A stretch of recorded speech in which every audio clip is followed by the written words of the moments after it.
علیکم. وعلیکم السلام. کیا حال ہے, کیسی ہیں؟ اللہ کا شکر ہے, بالکل ٹھیک. رمضان اچھا گزر رہا ہے, کافی دن گزر گئے الحمدللہ. اور یہ بھی بہت مزہ آ رہا ہے کہ ہمارے پوڈ کاسٹ کا, قرآن فار لائف کا بہت اچھا رسپانس آ رہا ہے. اور سورۃ الکوثر کے بعد آج ہم سورۃ الکافرون کے موضوعات کے ساتھ حاضر ہیں. دونوں صورتیں جب آپ نے بھی پڑھی ہوں گی, آپ نے نوٹ کیا کہ پچھلی صورت کا موڈ, انداز, مزاج بالکل ڈفرینٹ. ٹھیک ہے, وہاں پہ آپ کو کام کیا جا رہا ہے, تسلی دی جا رہی ہے, ٹھنڈا کیا جا رہا ہے, اور یہ ایک دم سے چیلنج کرنے والی صورت آ گئی. بالکل جلالی صورت, جس میں شرک سے بھی بیزاری اور مشرک سے بھی بیزاری. جیسے گھروں کے اندر ہم نے بات کرنی ہوتی ہے نا, تو بہت ساری چیزوں کا تعلق ٹون سے ہوتا ہے نا, کس انداز میں کہی جا رہی ہے بات. یعنی ایک ہی بات ہم کہیں اگر کسی سے کہ یہ اٹھا لو, یہ اٹھاؤ, یہ اٹھا لو, تو فرق ہو جاتا ہے نا. تو اللہ تعالیٰ نے بھی نا بعض جگہ ایک ہی صورت کے اندر بھی ٹون چینج ہوئی ہے.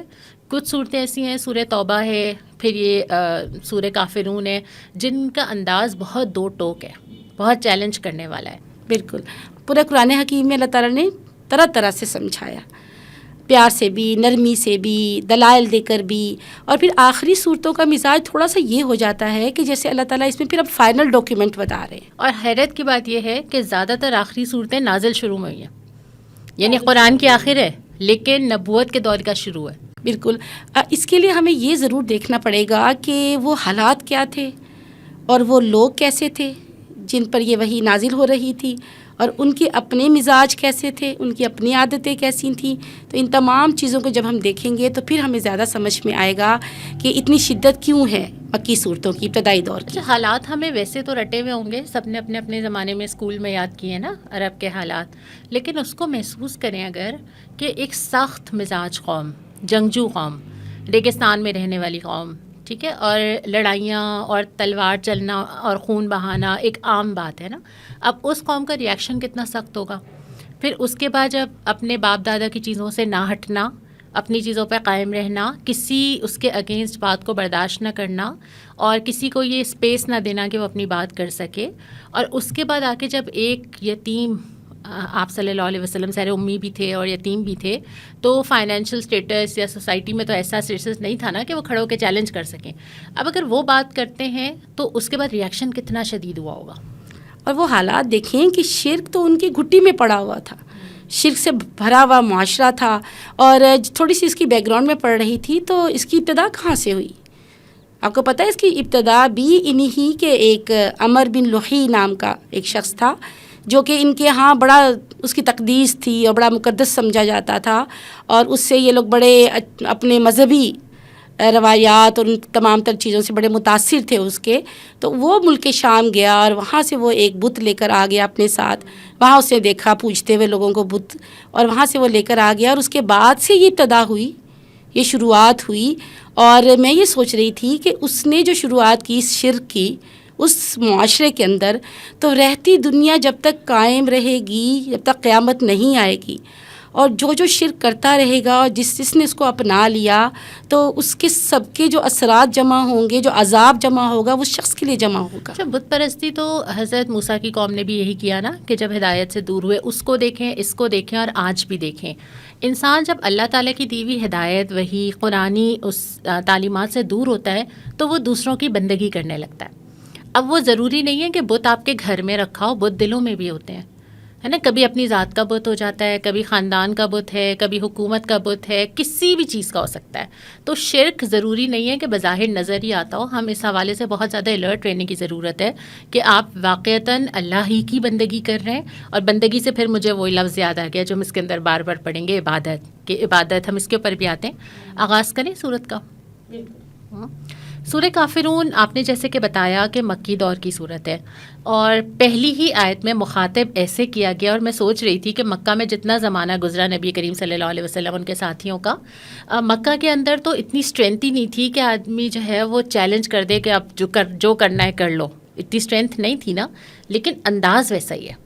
قل یا ایھا الکافرون, آپ کہیے اے کافروں, اے تمام کافروں, یعنی کہ تمام انکار کرنے والوں, تمام مشرکوں, تمام اللہ تعالیٰ کے منکر لوگ جتنے بھی ہیں, سب کے لیے اعلان فرما دیا گیا کہ کہہ دو اور اگر ہم نے سجیسٹ کیا تھا اور اگر ہمارے سننے والوں نے تفہیم القرآن کا مطالعہ شروع کیا ہے تو آپ کو پہلے ہی سپارے میں مولانا مودودی نے کفر کی ڈیفینیشن دی ہے کہ کفر کی قسمیں کیا ہیں.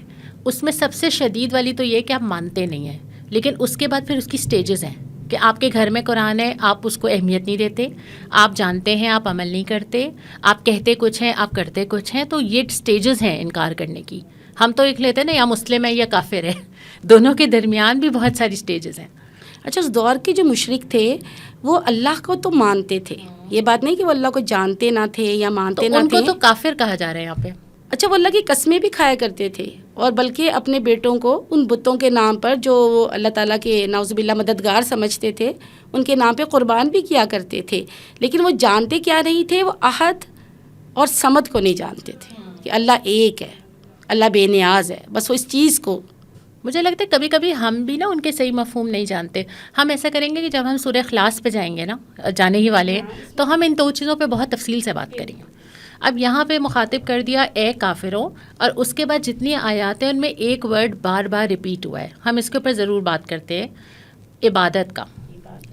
ہمیں ٹرانسلیشن جب سمجھ آئے گی جب ہمیں پتہ ہو کہ عربی میں عبادت کن کن معنوں میں اور پھر قرآن میں عبادت کن کن معنوں میں آیا ہے.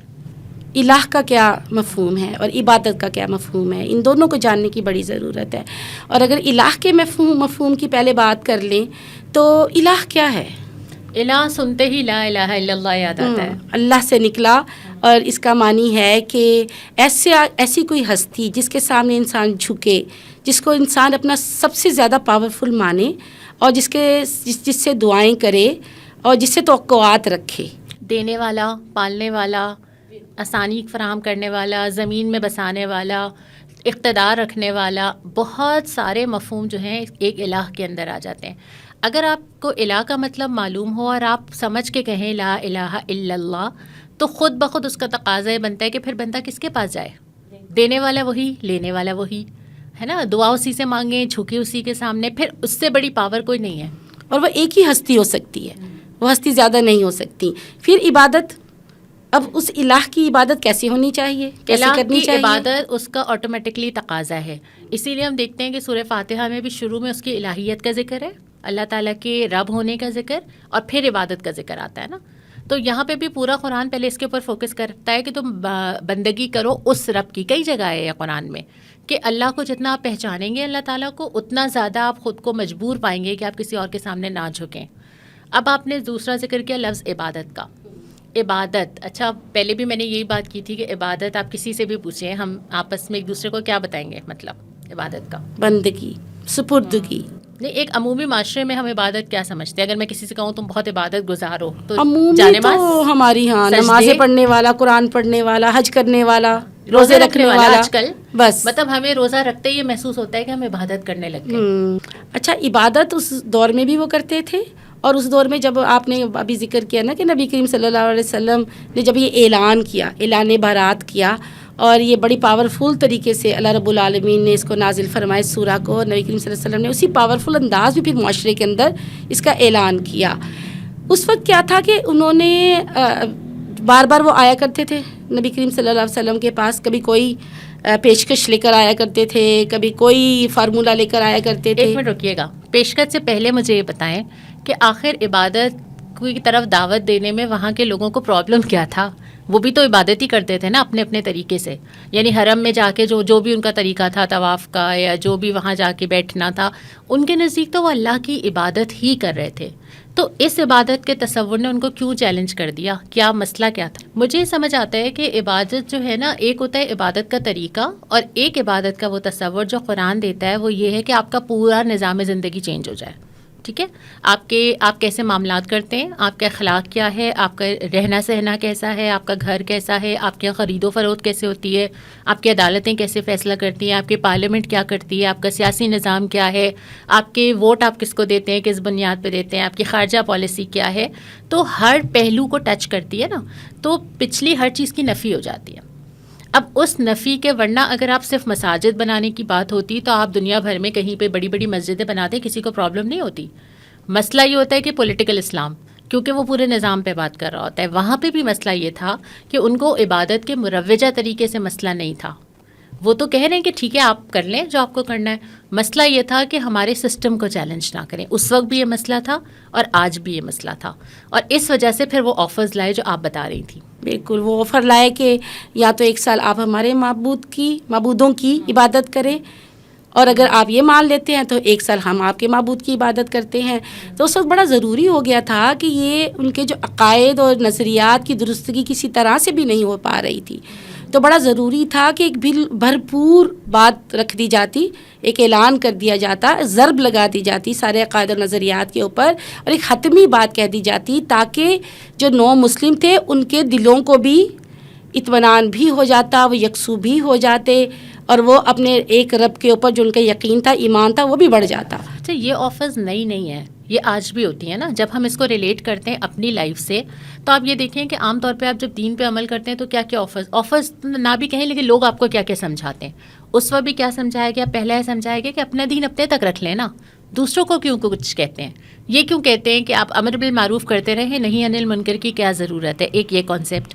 دوسرا کانسیپٹ یہ ہے کہ آپ کسی چیز کو چیلنج نہ کریں, جو چل رہا ہے اس کو چلنے دیں, اپنا دین اپنے تک رکھیں, وہ بھی چلے آپ بھی چلے, ٹھیک ہے, سب سیٹ رہے, دین بھی چلے دنیا بھی چلے. آج کا مسلم تو اس سے بھی تھوڑا بڑھ گیا ہے نا, مسلمانوں کے اندر تو آپ کو پتہ ہے بہت ساری اب قسمیں بیان کی جانے لگی ہیں, کوئی ریڈیکل مسلم ہے, کوئی اس طرح سے کر کے. تو مسلمانوں کے اندر تو یہ بہت زیادہ اس سے بھی آگے بڑھ گئی ہے بات کہ مسلمان یہ کہنے لگے ہیں کہ ٹھیک ہے اگر تھوڑی سی ان کی بات بھی رکھ لی جائے, تھوڑا سا اپنے بھی دین پر عمل کر لیا جائے, تھوڑی سی ان کی بات بھی, ان کے بھی تھوڑے ڈیز منا لیے جائیں, تو کوئی فرق نہیں پڑنے والا. اچھا, فلیکسیبلٹی, اسپیس اور ان ساری چیزوں نے مل کے نا, اور مذہب, ذاتی معاملہ, دین اور دنیا الگ الگ, یہ کانسیپٹس جیسے جیسے آتے چلے گئے انہوں نے اسلام کی تصویر بدل دی. اب جو اس وقت میں بتا رہی تھی آپ کو کہ ایک یہ دو چیزوں کی آفر تھی کہ آپ کسی کو چیلنج نہ کریں, کسی کو منع نہ کریں, اپنا دین اپنے تک رکھیں, اور ایک اور بڑی مزے کا وہ تھا کہ آپ کچھ فائدے اٹھا لیجئے, آپ کو جو چاہیے دنیاوی لحاظ سے اگر آپ کو کوئی چیز چاہیے تو آپ لے لیں, لیکن اس کے بعد پھر آپ ہمارے معبودوں کو برا نہ کہیں. اور اس سے بھی بڑھ کے ایک اور چیز یہ تھی, کچھ مل ملا کے سیٹنگ کر لیتے ہیں, کچھ آپ کی مان لیتے ہیں, کچھ ہماری مان لیتے ہیں. یہ کسی نہ کسی شکل میں آج ہم اس کو فیس کرتے ہیں. جب بھی آپ اسلام پہ, قرآن پہ عمل کرنا چاہتے ہیں, کبھی چھوٹے چھوٹے گھر والے بھی اس طرح کی بات کر دیتے ہیں, کبھی بڑے لیول پہ, اور کبھی اسلامی حکومت کے لیے جب بات ہوتی ہے تب بھی لوگ یہ کہتے ہیں کہ بس آپ دین اپنے گھروں تک یا مسجدوں تک رکھیے نا, آپ کو پارلیمنٹ تک آنے کی کیا ضرورت ہے.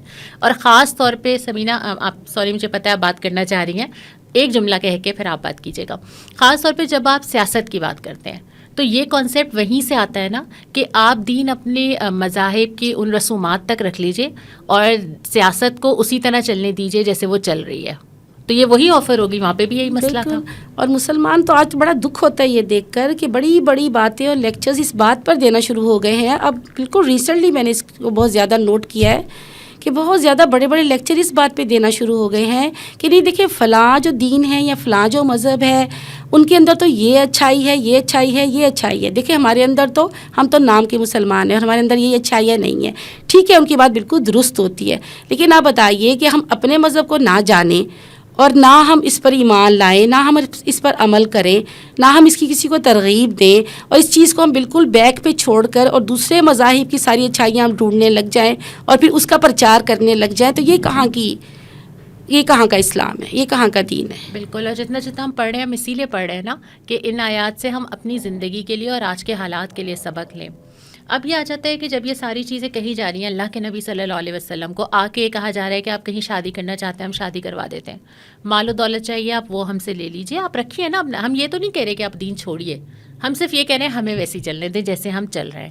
اب اللہ تعالیٰ جب یہ صورت نازل کرتے ہیں, پہلے تو سٹارٹ ہوتا ہے جیسے ہم نے پڑھا کہ آپ کہہ دیجئے, اعلان کر دیجئے, اور یہ قرآن میں چند مقامات پہ اللہ کے نبی صلی اللہ علیہ وسلم کو مخاطب کر کے فرمایا. اچھا, کفر کے آپ نے ابھی ذکر کیا نا. اچھا, کافر صرف قرآن کا تو نہیں ہوتا. ایک بندہ جب اللہ تعالیٰ کا انکار کر رہا ہوتا ہے, میں بار بار یہ بات اس لیے سمینہ دوبارہ کہتی ہوں کہ ہم ان صورت کو پڑھتے ہوئے صرف مکہ کے کافروں کو ذہن میں نہ لائیں, ذرا اپنے آپ کو بھی لائیں. انکار صرف یہ نہیں ہوتا کہ میں قرآن کو مانتی ہوں یا نہیں مانتی ہوں, میں روزے رکھتی ہوں یا نہیں رکھتی ہوں. انکار یہ بھی ہوتا ہے کہ جو اللہ تعالیٰ نے آپ کو ہدایت دی ہے, جو آپ کے گھر کے اندر ہے, اس کے ساتھ آپ کا معاملہ کیا ہے.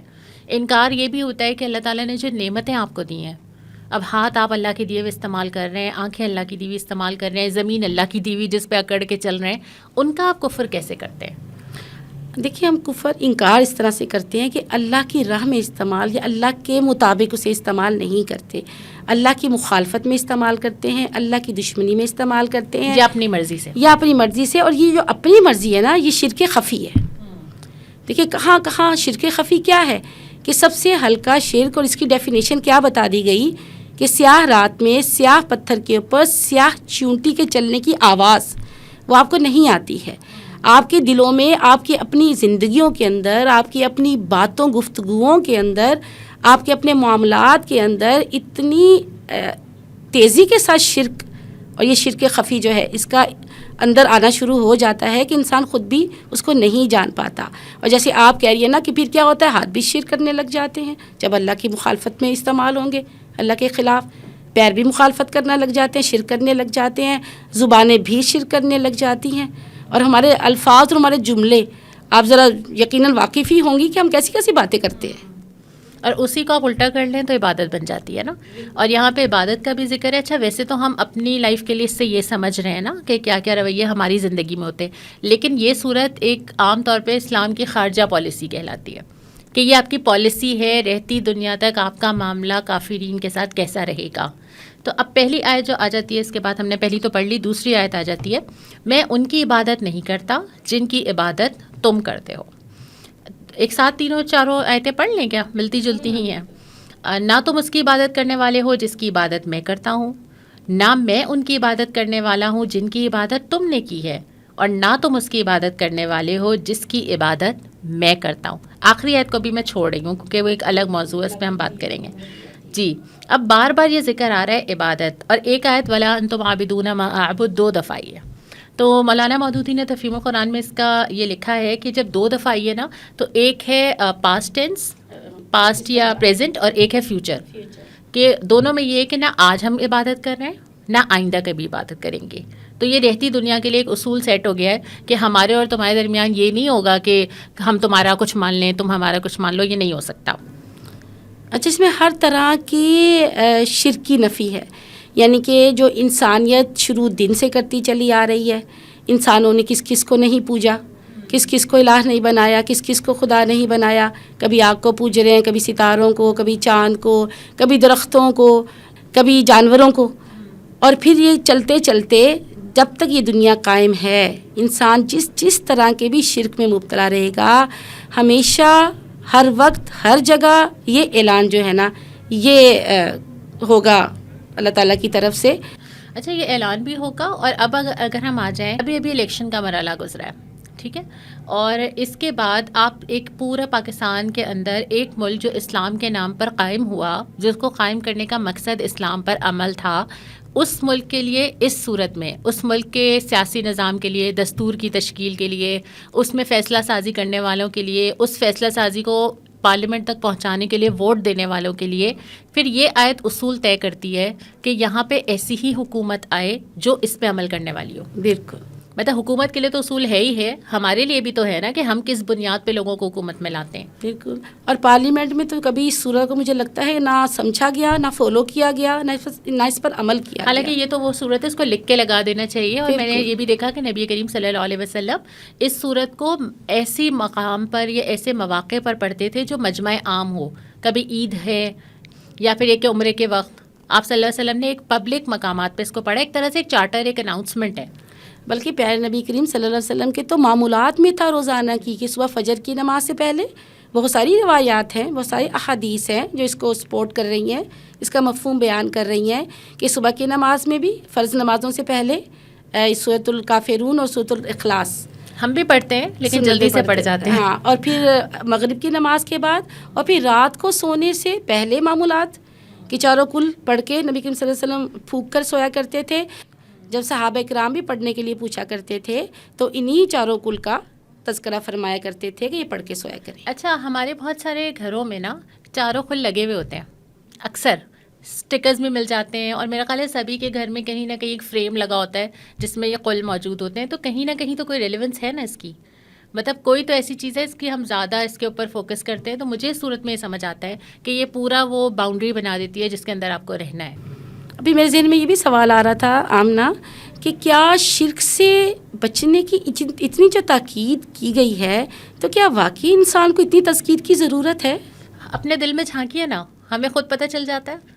ابھی بھی یہ صورت پڑھتے ہوئے اتنی دفعہ اپنے اوپر نظر جا رہی ہے کہ کہاں کہاں انسان اللہ تعالیٰ نے یہ کہا ہوا ہے اور مجھے لگتا ہے نہیں ابھی میں اس کے لیے ریڈی نہیں ہوں، یا یہ کہ آیات میں پڑھتی چلی جا رہی ہوں، مجھے پتہ ہے کہ مجھے کیا کرنا ہے، لیکن اس کے باوجود کہیں نہ کہیں میری پسند، میری مرضی، میرے حالات، یہ میں جب بیچ میں آتا ہے تو کہیں نہ کہیں تو بیچ ڈل جاتا ہے نا اس چیز کا. آپ اپنے آپ کو لا کے اللہ کے سامنے کھڑے کر دیتے. اتنی جلدی بھول جاتی ہوں نا روزانہ. اگر انفرادی زندگی میں ہم تھوڑا سا بھی اپنا نظر دوڑا لیں تو ہمیں کتنا سمجھ میں آ جائے گا کہ کس وقت ہم نے کس کی وجہ سے کس چیز کو ہم نے سوچ لیا کہ ہاں فلاں ڈاکٹر کی وجہ سے تو مجھے شفا ملی ہے اور فلاں چیز کھانے سے تو میں بیمار ہو گئی ہوں اور فلاں ایسا فرد ہے جس نے میرے اوپر جادو کر دیا ہے، ٹونا کر دیا ہے. یہ تمام تر چیزیں بھی تو میری زندگی کا حصہ ہے نا. میرا ذہن تو الیکشن سے ابھی آگے ہی نہیں جا رہا، اس لیے کہ میں تو بار بار یہ سوچ رہی تھی کہ ایک طرف یہ صورت ٹھیک ہے اور ایک پورا سسٹم، اور ایک طرف پاکستان اور وہاں پہ اسلام کا نظام، اور ایک طرف یہ کہ میری چوائس، مطلب میں نے ٹھپا کہاں لگانا ہے اس کی بنیاد. مطلب کسی کا کریکٹر پسند ہے، کسی کی پکچرز پسند ہے، کوئی پیچھے سے کوئی زبان سے تعلق رکھتا ہے، تو یہ ساری چیزیں لا کے ہم کھڑی کر دیتے ہیں. ہمیں پتہ ہوتا ہے کہ اس نے اسلام قائم نہیں کرنا. بہت سارے لوگ تو ایسے ہیں جو آ کے بھی جا چکے حکومت کے اندر، اور ہمیں پتہ ہوتا ہے کہ نہ انہوں نے پہلے کیا ہے نہ انہوں نے بعد میں کیا. آخر ہمارے ہی ملک میں تو پھر جمعے کی چھٹی گئی، کتنے اسلامی قوانین جو ہیں وہ رد ہوئے ہیں، اور جنہوں نے کیے ہیں ابھی بھی وہ ہیں اور ابھی بھی ان کو ووٹ دینے والے موجود ہیں. تو اس کا مطلب کہ یہ صورت تو ڈائریکٹ ہمیں بھی اس طرح مخاطب کرتی ہے نا کہ آپ چاہتے کون سا نظام ہے. تبھی تو اب آخری آیت پہ آپ پڑھ لیجیے، آخری آیت کیا ہے؟ لکم دینکم ولی دین، تمہارے لیے تمہارا دین اور میرے لیے میرا دین. بالکل ایسے ہی جیسے کہ فرمایا گیا نا لنا اعمالنا ولکم اعمالکم، تمہارے لیے تمہارے عمل ہے اور ہمارے لیے ہمارا عمل ہے. اچھا اس کے بھی معنی آپ غور کریں تو ایک وہ ہے کہتے ہیں نا اعلان برات ہے، جیسے سورۃ توبہ کے شروع میں بھی اور بسم اللہ نہیں پڑھی جاتی نا، اللہ تعالیٰ کی رحمت کا ذکر نہیں کیا جاتا، کہ آپ شروع میں ہی اعلان برات کر دیں کہ بھی میرا تمہارا کوئی لینا دینا نہیں ہے. اس صورت کی بھی آخری لائن کی بالکل وہی ٹون ہے، لکم دینکم ولی دین. اب آ جائیے دین کے اوپر. اب مذہب نہیں ہے، دین اٹ سیلف، دین کا لفظ ہی بتا دیتا ہے کہ یہ بہت بڑے تناظر میں بات ہو رہی ہے. اب دین وہ چیز ہے، اسلام ایک دین ہے. ہم نے بارہا قرآن میں یہ پڑھا، سورہ صف میں ہم نے پڑھا کہ اللہ تعالیٰ نے یہ دین اس لیے بھیجا کہ دوسری تمام جن سے دین پر غالب ہو جائے. اسلام جب دین کی حیثیت سے آ گیا اور پورا سسٹم لے کر آیا، اس کے بعد یہ نہیں ہو سکتا کہ اسلام کو چھوڑ کے کسی اور پہ عمل کیا جائے. اب ہمارا عدالتی نظام تو برٹش قوانین پہ آج تک چل رہا ہے نا. ہمارے جتنی چیزیں چل رہی ہیں ان میں بے شمار چیزیں ایسی ہیں جو کہ اسلام سے ڈائریکٹ ٹکرا رہی ہے. اس کو آپ غلط سمجھ سکتے ہیں اگر آپ اس دور کا پورا سینیریو اور نبی کریم صلی اللہ علیہ وسلم کا پورا مشن سامنے نہ رکھے نا. ایک کنفیوژن تو آپ یوں نکال سکتے ہیں کہ تو یہ کہہ دیا کہ بس اپنا اپنا رکھو، لیکن جس نے بھی سیرت پڑھی ہوگی وہ اس سے غلط معنی نہیں نکال سکتا، کیونکہ آپ صلی اللہ علیہ وسلم کی پوری جتنی جد و جہد تھی وہ اسی لیے تھی کہ تم اپنے دین پہ قائم رہنا چاہتے ہو تو ہم اپنے دین کے ساتھ ہی تم سے مقابلہ کریں گے، اور یہی کیا پوری لائف. یعنی یہ کمپرومائز نہیں ہے، یہ چیلنج ہے یا اعلان ہے. دین تو خالص چیز کا نام ہے، اخلاص کا نام ہے. دین خالص ہی ہوگا چاہے وہ تھوڑا ہوگا، اس کے اندر کسی بھی طرح کی کوئی بھی ملاوٹ قابل قبول نہیں ہے. ملاوٹ کرتے کرتے ہم اس حال پہ پہنچے نا کہ ہماری انفرادی زندگی میں بھی دین مشکل ہو گیا ہے. یعنی اگر باہر کی زندگی میں دین نظر نہیں آتا نا غالب معاشرے کے اندر، تو ہم اکیلے اپنا دین تھامتے تھامتے پیچھے جاتے جا رہے ہیں. ہر 5 سال بعد ہم دیکھیں کہ ہمارے گھر کا ماحول کیسا ہوتا چلا جا رہا ہے. تو آپ کی انفرادی دین پہ عمل بھی نہیں بچے گا اگر آپ اجتماعی طور پہ اس کو قائم کرنے کی کوشش نہیں کریں. اور پھر دین ملت واحدہ نظر نہیں آئے گا. دیکھیں آج جو باطل ہے یا کفر ہے وہ ملت واحدہ نظر آتی ہے کیونکہ وہ اسلام کی دشمنی میں ایک ہے. ویسے آپ فکر نہ کریں، معاشرہ کروٹ لے رہا ہے، اور اب آپ دیکھیں گے کہ جس طرح ہمیں بتایا گیا ہے کہ یہ وقت کروٹ لے گا اور اسلام دوبارہ غالب آئے گا. اور جیسے جیسے وہ اسلام کو دباتے چلے جا رہے ہیں، وہ دور اب گزرنے کے بعد اسلام کی انشاءاللہ نشاط ثانیہ ہوگی، اور پھر یہی چیز دوبارہ دہرائی جائے گی کہ میں اس کی عبادت نہیں کرتا جس کی عبادت تم کرنے والے ہو. یہی اس صورت کا پیغام ہے. اور میرا خیال ہے اگلی دفعہ جب بھی ہم نماز میں صورت کو پڑھیں تو ہم اس میسج کو ضرور یاد کریں کہ دین کو قائم کرنے میں ہمارا حصہ یا ہماری زندگی میں دین کا حصہ. بالکل. اور اتنا آسان ہو جائے گا اگر ہر فرد انفرادی طور پر اس کا اعلان کرنا شروع کر دے تو پھر اسلام بھی ملت واحدہ بنتے دیر نہیں لگے گی انشاءاللہ. اس صورت کو یہاں مکمل کرتے ہیں. تو سوالات آپ نے نکال لیے ہوں گے، میں نے بھی، یوٹیوب ہے میرے پاس. اور سوال یہ ہے پہلا کہ یہ جو دین کو قائم کرنے کا اللہ تعالیٰ نے دیا، ایک اسلامی حکومت میں رہتے ہوئے ہم بہت ساری ایسی چیزیں دیکھتے ہیں کہ جو اللہ تعالیٰ نے ہم سے وعدے کیے وہ ہمیں نظر نہیں آتے. جیسے ہمیں وعدہ کیا گیا کہ آسانیاں ہوں گی، خوف نہیں ہوگا، لیکن ایسا کیوں ہے کہ ایک اسلامی حکومت بھی ہے اور یہ سارے مسائل بھی ہیں؟ اس کا آسان جواب ہے، قرآن میں ہی مل جاتا ہے کہ جو جس پہ عمل کرے گا اس کے کانسیکوینسز دیکھے گا. ہم کہہ سکتے ہیں کہ اسلامی حکومت ہے، لیکن ہم جانتے ہیں کہ ہمارا کچھ بھی اسلامی نہیں ہے، اسلام کے مطابق نہیں ہے. اور میرا خیال ہے اس قرآن سے اگر آپ تھام لیں اس رمضان میں اور مارک کرتے جائیں اور نشان لگاتے جائیں کہ کتنی چیزیں ایسی ہیں جو کہ ہم نے قائم کی ہیں اور قائم نہ کرنے کی وجہ بھی کیا ہے. اب سود کا نظام ہے، اللہ اور رسول کے ساتھ جنگ کا اعلان کر دو. سودی نظام پہ اگر آپ کی پوری حکومت چل رہی ہے تو پھر آپ کیسے اللہ سے دعا مانگ سکتے ہیں کہ اللہ ہمیں عافیت اور برکت اور امن عطا کر؟ تو یہ سمجھنا اتنا مشکل تو نہیں ہے. بالکل. اچھا، میرے پاس سوال ہے کہ ہے تو بڑا سادہ سا، لیکن مجھے تو لگ رہا ہے کہ اس کے پیچھے ایک بہت بڑا ایک کہہ لیجیے طوفان چھپا ہوا ہے. ڈرا دیا آپ نے. ہاں، سوال یہ ہے کہ ہم مل جل کر کیوں نہیں رہ سکتے؟ ہم مل جل کر، میں اور آپ مسلمان اور جی اچھا کافر. اچھا ارے پوری صورت تو پڑھ لی اس کے اوپر ابھی. بالکل، یعنی کہ مل جل کر رہنے کا کیا مطلب ہے؟ کہ کیا ہم اسلام چھوڑتے چلے جائیں اور کفر اپناتے چلے جائیں، اس کو مل جل کر رہنا کہتے ہیں؟ یا تھوڑا سا ان کی بات لے لی جائے، تھوڑی سی ہماری بات لے لی جائے، تو پوری صورت ہی اس موضوع کے اوپر ہے. هو الذی ارسل رسولہ بالہدی ودین الحق لیظہرہ علی الدین کلہ. اللہ تعالیٰ نے یہ دین اس لیے بھیجا کہ تمام دینوں کے اوپر غالب ہو جائے، تو اسلام مغلوب ہونے کے لیے نہیں آیا. بالکل، اور انشاءاللہ اسلام غالب ہوگا. اور اس کی آپ دیکھیں کہ آپ کو جگہ جگہ سے نشانیاں نظر آنی شروع ہو گئی ہیں. اچھا، یہ بھی بتا دیجیے اگلا کہ اب یہ ساری بات اگر سمجھ میں آ گئی تو اس کے بعد بھی بہت ساری چیزیں ایسی ہیں جو ہمارے ہاتھ میں نہیں ہے نا. یعنی میں ایک شہری ہونے کی حیثیت سے کتنا اثر انداز ہو سکتی ہوں دین کو غالب کرنے کے لیے، تو اس میں میرا کردار اور میری جواب دہی کتنی ہوگی؟ آپ پہلے روشنی ڈالیں پھر میں جواب دوں گی. آپ دوبارہ سے کہیں. اچھا، آپ نے غور سے نہیں سنا نا اس کا مطلب؟ میں وہ پڑھ رہی تھی، آپ دوسرے کمنٹس دیکھ رہی تھی. اچھا، جو چیز ہمارے ہاتھ میں نہیں ہے، ایک شہری ہونے کی حیثیت سے دین کو پاکستان میں غالب کرنے کے لیے ہم کتنا کردار ادا کر سکتے ہیں اور اس کے لیے ہم کتنے جواب دیں؟ جواب دے تو ہم ہیں، کیونکہ اللہ تعالیٰ نے ہمیں جو دیا ہے، اس کا ووٹ کا حق دیا ہے، انتخاب کا حق دیا ہے، چوز کرنے کا حق دیا ہے، اور اس کے لیے ہمیں سارے کے سارے وسائل حکومت بھی مہیا کرتی ہے. اگر اس کے باوجود ہم ووٹ ڈالنے ہی نہ جائیں، یا اگر ہم جائیں بھی تو اپنے دنیاوی کسی مفاد کی. اور یہ بھی ہو سکتا ہے کہ ہم جائیں لیکن کوئی اور جائے، لیکن یہ بھی ہو سکتا ہے کہ ہم خود ہی نہ دینا چاہیں کسی دین کے جاننے والے کو، اور خود ہی نہ لانا چاہیں. مجھے 2 اصول لگتے ہیں اس میں. پہلی چیز یہ لگتی ہے کہ آپ کا جتنا آپ کے بس میں ہے، جو آپ کے بس میں ہے نا، اس سے آپ پیچھے نہ ہٹیں. اب آپ کے بس میں آپ کا گھر تو ہے نا، اپنے گھر کے اندر کا سسٹم تو ہے، اپنی اولاد کی تربیت تو ہے. آپ دین سے جڑ رہے ہیں تو 5 لوگ آپ کی وجہ سے جڑ سکتے ہیں نا. آپ کا محلہ ہے، آپ کے جاننے والے ہیں. ایون ہم بار بار یہ بات کرتے ہیں کہ اگر اس پوڈ کاسٹ سے آپ کو یہ سمجھ آ رہا ہے تو اس کی شیئرنگ سے آپ مزید لوگوں کو تو سمجھا سکتے ہیں نا. مطلب آپ اسی طرح مل جل کے طاقت بن سکتے ہیں. ایک بات تو پہلی چیز تو یہ کہ آپ جو کر سکتے ہیں وہ تو ضرور ہی کریں، اللہ کے سامنے اپنے آپ کو جواب دے سمجھ کے. دوسری بات یہ ہے کہ اپنے دل کو اس پہ مطمئن نہ ہونے دیں. یہ بھی بڑا اہم ہے کہ جب آپ ایک خاص اس میں رہ رہے ہوتے ہیں نا، تو آپ کو لگتا ہے چلو جو ہو رہا ہے جیسے ہو رہا ہے ٹھیک ہے. تو کم از کم آپ کے اندر یہ پریشانی، فکر، تکلیف یہ تو ہونا کہ ویسا نہیں ہو رہا جیسے اللہ تعالیٰ چاہتے ہیں. ہم نے دیکھا نا نبی کریم صلی اللہ علیہ وسلم کے ساتھ جب لوگ جہاد پہ گئے، کچھ لوگ جہاد پہ گئے باتیں بناتے ہوئے گئے، تو فرمایا گیا کہ ان کا جانا بھی کوئی فائدہ مند نہیں ہے.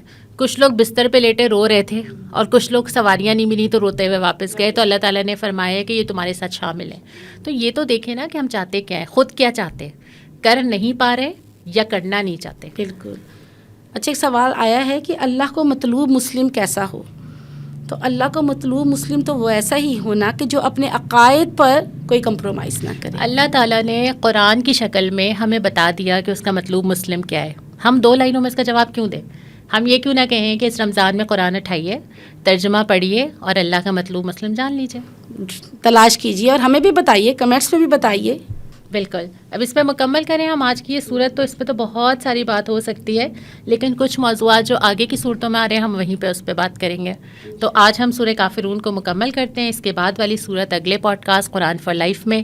جب تک ہم یہ ریکویسٹ کر کے رخصت ہو جاتے ہیں کہ ہمارے اس پوڈ کاسٹ کو لائک کریں, شیئر کریں, زیادہ سے زیادہ لوگوں تک پہنچائیں, کمنٹ کریں, ہمیں بتائیں, سبسکرائب کریں, اور کوئی بات سمجھ نہیں آتی تو وہ بھی ہمیں بتا دیجیے. چینل سبسکرائب کریں, آپ نے صحیح توجہ دلائی. آج رخصت ہوتے ہیں, پھر اگلی صورت کے ساتھ آغاز کریں گے. بالکل. السلام علیکم. وعلیکم السلام ورحمۃ اللہ.